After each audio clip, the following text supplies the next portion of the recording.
সবাই কেমন আছেন? আলহামদুলিল্লাহ, আল্লাহর অশেষ রহমতে আমরা ভালো আছি।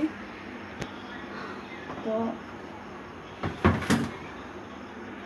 এই যে আমাদের জীবনের গল্প ব্লগে আপনাদেরকে স্বাগতম।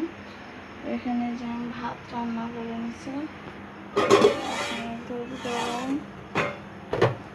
আর এখানে যে পটল ভাজি আর কচু আর পুঁই শাকের একটু তরকারি রয়ে গেছে। এখানে হচ্ছে ডিম ভাজি, এখানে ডাল,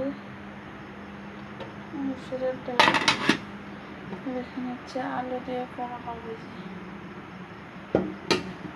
তো রান্না করে ঘরটা সব মুছলাম। এদিকে বাবু খুব কান্নাকাটি করতেছিল, তাই বরের হাতে বোকাও খাইলাম, বরের কাছে আর কি।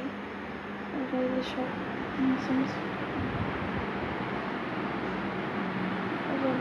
করতে এসছে। এই যে এদিকে চলতেছে পড়াশোনা।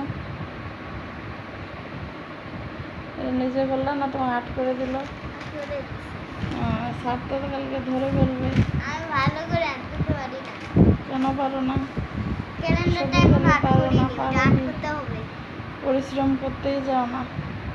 আমি পরিশ্রম করতে চাই না। না, কাজ করলে বোকা খাইতে হয়। আমার মতো কে কে আছে? বাচ্চার জন্য স্বামীর কাছে বোকা খাইতে হয়, স্বামীর সাথে ঝগড়া লাগে এই বাচ্চা কাচ্চাদের জন্য, বুঝছেন? কথা শোনে না, যেটা করতে বলি তার উল্টাটা করে। আবার আমি একটু শাসন করতে গেলেও বিপদে পড়ে যাই। কি করতেছেন? আপনার স্কুল ড্রেসটা লাগে না? আগেরটা তো নিচে ড্রয়ারে রাখলেই তো পারতেন, যেখানে সেখানে ঝুলে ঝালে বেড়ায়।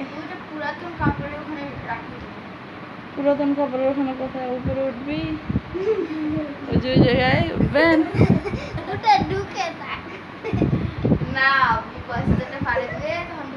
মজা না,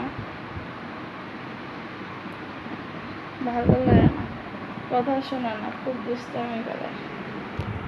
তো ঘরটা মুছে ছাড়ে দিছি শুকানোর জন্য। তো